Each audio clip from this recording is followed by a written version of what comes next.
Il était une fois un roi qui avait 3 garçons. Les 2 aînés n'aimaient que festoyer chaque nuit et faire la fête. Et le dernier des fils du roi se faisait railler par ses frères car il était naïf et malhabile. Un jour, les 2 aînés partirent et laissèrent là le château paternel. Le nigaud partit aussitôt à leur recherche.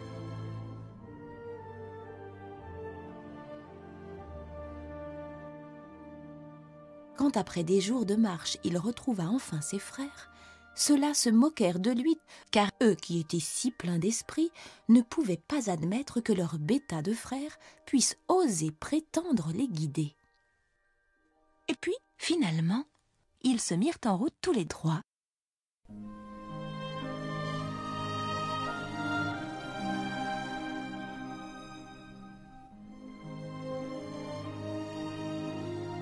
Au détour d'un chemin, ils rencontrèrent une fourmilière.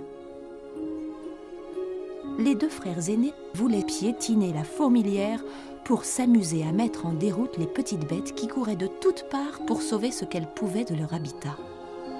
Voyant cela, le nigaud s'interposa et cria à ses frères : « Laissez ces animaux en paix, je ne supporte pas qu'on les dérange. » Après quelques heures de marche, ils arrivèrent devant un lac très grand.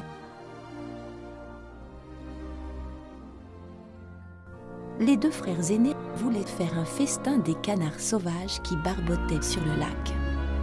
Le nigaud s'interposa à nouveau et s'écria : « Laissez ces animaux en paix, je ne supporte pas qu'on les tue. »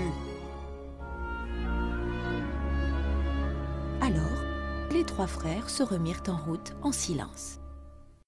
Quelque temps après, ils aperçurent un nid d'abeilles si plein de bon miel que le long du tronc dégoulinait le nectar précieux.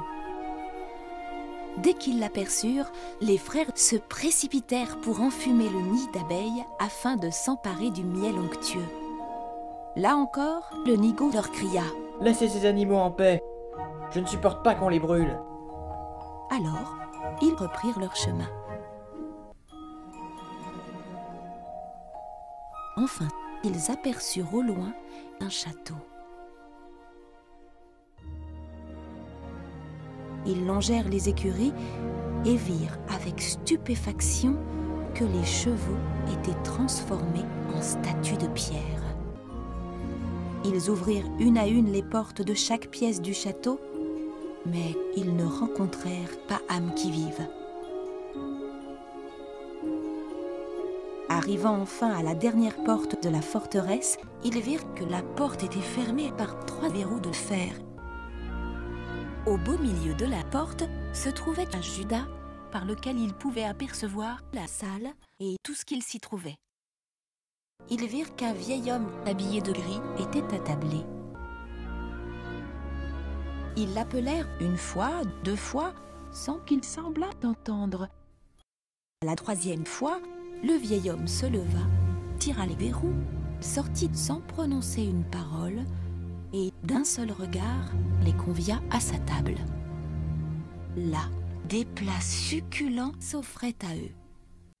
Quand le repas fut terminé, le vieil homme se leva et, toujours sans une parole, conduisit les 3 frères dans 3 appartements différents pour qu'ils puissent se reposer durant la nuit.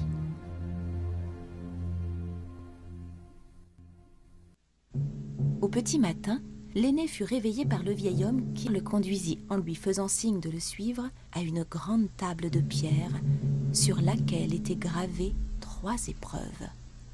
Le château avait été envoûté et il fallait à tout prix réussir ces 3 épreuves pour lever le sortilège.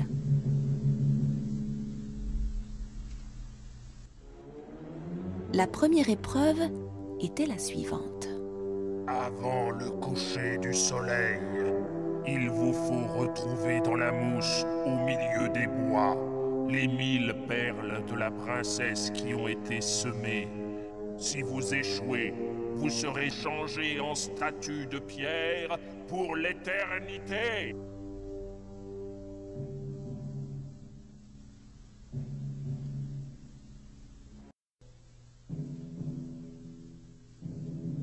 Alors, l'aîné des 3 frères se lança à la recherche des 1000 perles de la princesse.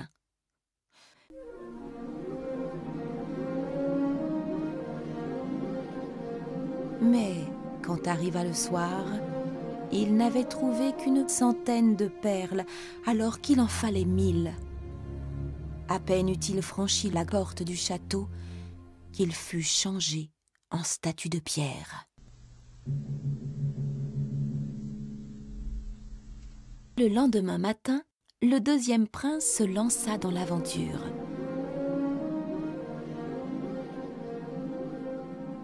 Mais quand le soir tomba, il n'avait trouvé que 200 de perles.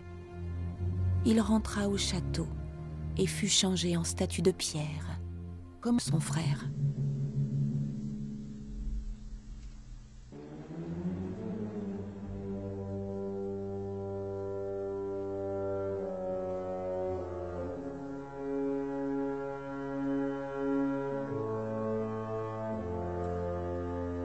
Le lendemain matin, le nigaud, à son tour, chercha dans la mousse les 1000 perles de la princesse. Mais comprenant qu'il ne pourrait réussir tant l'entreprise était difficile et longue, il s'assit sur une pierre et se mit à pleurer. Soudain, il vit sur le sol une multitude de petites fourmis, avec la reine des fourmis auquel il avait sauvé la vie quelques jours auparavant. Il ne fallut pas très longtemps aux petites fourmis reconnaissantes pour récolter et rassembler les 1000 perles de la princesse bien avant la tombée de la nuit.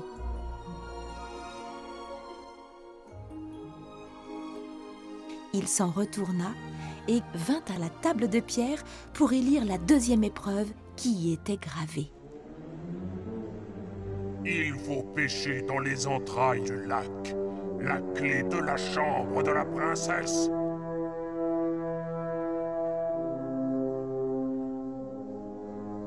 Le nigaud partit aussitôt en direction du lac.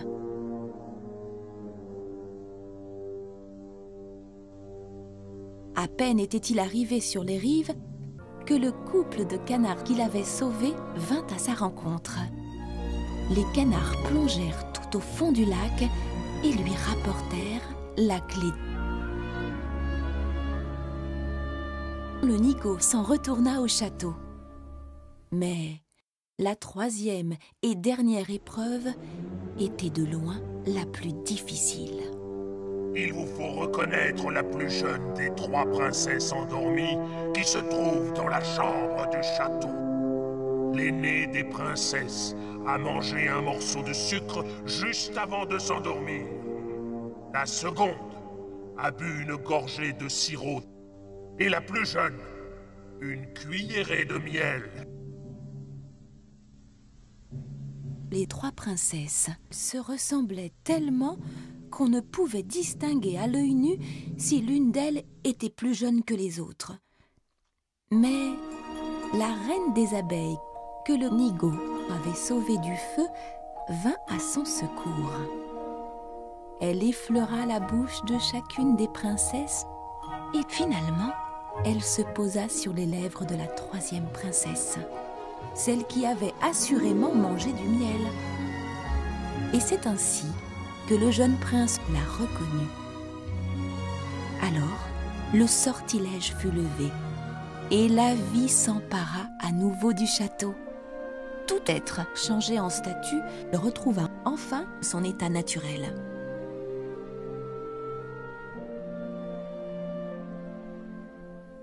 Le jeune prince se maria avec la belle princesse et c'est lui qui fut roi après la mort de son père. Quant à ses frères, ils épousèrent les 2 autres princesses.